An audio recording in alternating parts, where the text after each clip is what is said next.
isi yanjye, isi yawe. Nitwa Gove, isi yawe, isi yanjye. Isi yawe, isi yanjye.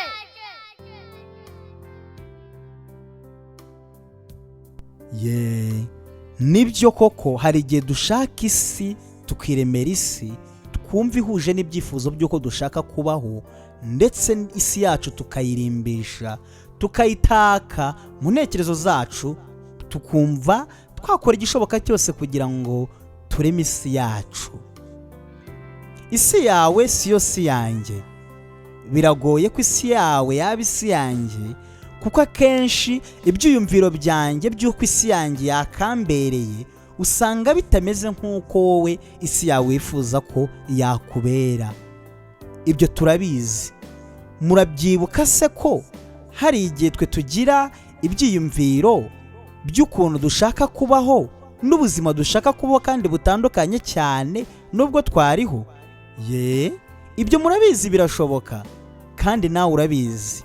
Mwibuke neza, reka tujyane. Ese mujya mubona abasore, cyangwa se reka twe no kujya mu basore duhere kera mu bwana bwacu, hari igihe twabonaga umuryango unezerewe wishimye, natwe tukagira inzozi zo kuvuga ngo tuzagira umuryango umeze nk'uwa runaka. Ndakwibukije, nabyo nebyo kugira izo ndoto zo kugira ngo tuzagire imiryango nk'iyo twabonye myiza ibayeho neza. Iyo ni isi tuba dushaka kubamo, isi inezerewe, isi yishimye. Biragora rero kugira ngo duhuze amasi twaremye mu mitwe yacu, kugira ngo tubihuze, hanyuma abantu bafite amasi atandukanye babayemo ariko nanone bagire ahantu bahurira. Isi yacu, isi yanjye, isi yawe. Ese isi yawe itandukaniye he n'iyanjye? Biragoye ko twahuza isi, kuko akenshi mu ntekerezo zacu tugira amasi turema mu ntekerezo zacu bitewe n'inkomoko y'aho dukomoka. Hahandi iwacu tuva mu byaro, iyo tuhava hari indi si tuba dushaka kurema. Abana bato bagira isi barema mu ntekerezo zayo ihwanye n'ubushobozi bw'uko batekereza n'uko ubwonko bwabo butekereza. Bakavuga bati, natwe dukeneye kugira papa mwiza umeze nk'uriya, afite imodoka, afite televiziyo, bafite inzu nziza ya etaje ndetse n'ibindi. Iyo ni isi uwo mwana aba atekereza kuba yaba. Yego, biragenda bigakura ndetse bikagera no mu bwangavu. Yagera mu bwangavu agatangira kwibaza ati, ese buriya sinakabayeho nka runaka? Dore uriya mukobwa yambara neza, dore uriya musore nawe yambara neza, arasohoka araryoshya, ndetse nanjye numva nakabayeho nk'uko abayeho. Ndetse ukifuza ko akenshi yaba inshuti yawe kugira ngo agusangize ibyiza by'isi umubonamo, kugira ngo nawe uzabe mu isi nk'iye.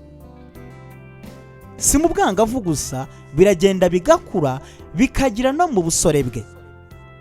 Iyo abaye umusore aratangira akibuka za nzozi nababwiye twatangiriyeho akiri umwana, avuga ngo nshaka kuzubaka urugo rumeze rutya, nshaka umukobwa w'inzobe, nshaka umugabo w'inzobe, nshaka uwirabura cyangwa se nshaka umuremure cyangwa se umugufi. Ibyo ni ibitekerezo tugira mu ntekerezo zacu za buri munsi dutegura isi dushaka kuzabamo. Akenshi duhura n'imbogamizi mu gutegura isi tuzabamo cyangwa twifuza kubamo, itandukanye cyane n'isi twavukiyemo, hahandi iwacu mu cyaro cyangwa se mu mijyi mito twagiye tuvukiramo. Bigenda bite kugira ngo umuntu yisange isi yashakaga kubamo atari yarimo, bikamuviramo kubaho ubuzima bwe bwose ababaye? Ese birashoboka? Yego. Ese bigira izihe ngaruka ku mitekerereze ya muntu kugeza ubwo aho umuntu abaho yihebye, akabaho mu buzima bwe bwose yumva nta cyiza kizaba mu buzima bwe bitewe n'uko atari mu isi yabayeho yifuza? Ese bigenda bite kandi kugira ngo umusore cyangwa inkumi bisange babanye ariko bafite amasi atandukanye mu ntekerezo zabo? Ni ikibazo cyangwa si ikibazo? Ngaho nawe reba umukobwa ufite isi nziza yateguye mu mutwe we y'umugabo yashushanyije mu ntekerezo ze z'ukuntu azaba areshya, z'ukuntu azaba ateye, ariko kuko bitagenze nk'uko yabitekerezaga, akabona uw'igikara mu gihe yashakaga uw'inzobe, akabona umugufi mu gihe yashakaga umuremure, akabona umukene igihe yashakaga umukire. Ese bigenda bite mu gihe bisanze babanye? Ni ikibazo. Bigendekera bita umusore wari warashushanyije umukobwa akavuga ati uyu mukobwa azaba ameze gutya, azaba ateye gutya, azaba ameze, akamushushanya akamwemprima mu mutwe, akamumufita, ariko intekerezo ze zikaza kusanga zaribeshye. Akenshi hari igihe twibeshya. Muti gute? Twibeshya ku ntekerezo zacu ndetse n'ibyo twifuza mu ntekerezo zacu kuzaba byo, hanyuma tugakora ibishoboka byose kugira ngo tukabye inzozi z'ibyo twibwiraga mu ntekerezo, ariko nyamara tukagira kwishuka kunini. Reba umukobwa wahuye n'uwo musore ariko bari mu masi atandukanye. Azamubwira ati tujya gusenga, undi amubwira ati habaye umupira. Azamubwira ati tujye kuryama, undi amubwira ati mfite filime. Azamubwira ati turebe indirimbo, undi amubwira ati hariho umupira. Birahabanye. Ese abo bantu bafite amahirwe ki yo kurambana? Baba batangiye ishuri, kandi ishuri ritoroshye, rya rindi pasiteri ajya abwira abantu ko ari ishuri ry'ubuzima bwose. Hahandi wowe mugabo uzihanganira umugore wawe mu gihe mufite amasa atandukanye, kandi mukashobora kubana neza, ndetse n'abazabakomokaho bakababonaho umurage mwiza wo kubana neza. Kandi nanone nawe mugore ufite kwihanganira umugabo wawe, wa wundi waje utandukanye n'uw'inzozi zawe zari ziteze, mugahuza, kandi buri wese akabaho atabangamiye undi. Ese iyo byanze bicura iki? Yego, bigira ingaruka ku buzima bwa buri umwe umwe ndetse n'abazabakomokaho. Usanga abana babirenganiramo iyo bagize umugisha wo kubabona. Usanga buri wese afite isi ashaka ko abana be bazabamo, n'undi afite isi y'uko ashaka ko abana be bazabamo. Urugero, twabyaye umukobwa, umugore akamubwira ati genda ashaka ko umushyiraho amaherena ukamutobora amatwi, undi akamubwira ati oya, ntabwo wantoborera umwana, ahubwo umwana wanjye agomba kogoshwa neza, agasigwa amavuta meza, hanyuma ubundi akambara akikwiza, hanyuma ubundi akajya mu ishuri ryo ku isabato aho abana bato bigira. Undi akamubwira ati nkeneye ko umwana wanjye azajya yambara gutya, ariko undi atabishaka. Habaho guhangana.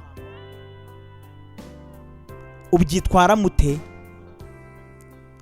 Ibyo byose bikomoka kuri ya masi atandukanye twashushanyije dushaka kubaho. Bigenda bite iyo amasi yacu atahuye?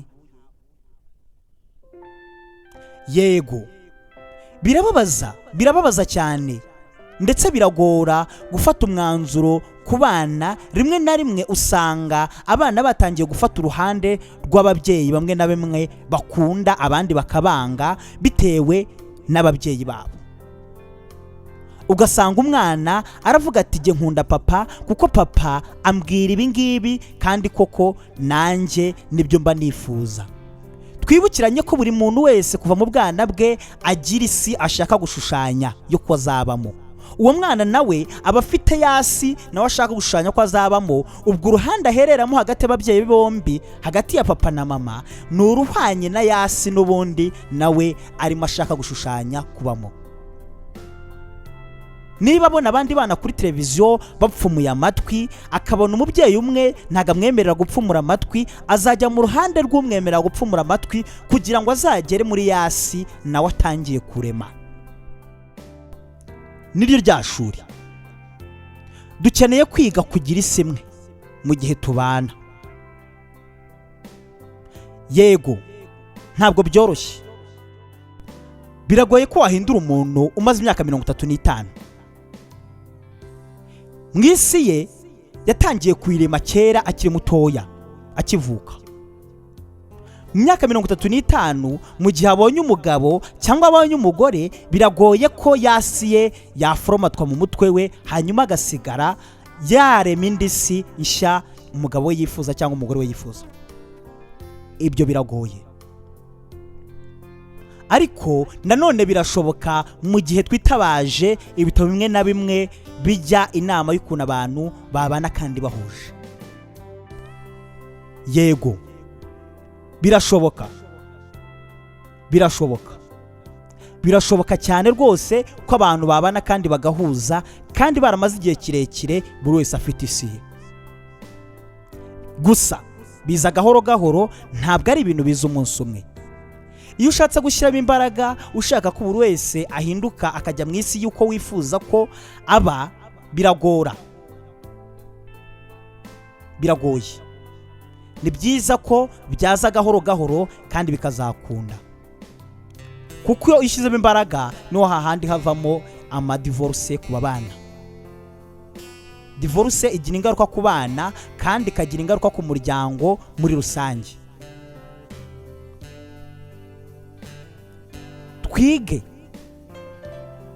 Twige buri wese yiga imico y'undi. Birashoboka ko yaba afite imico ihabanye cyane nuko utekereza, ariko nanone birashoboka. Ndi Japhet Muragijimana. Tubane, kora subscribe niba utarayikora. Buri munsi ndashaka ko tuzatuzana inkuru zitandukanye tukaziganiraho kandi z'ubuzima bwa Gikristo. Murabeho. Isi yanjye, isi yawe. Nitwa Gove, isi yawe, isi yanjye.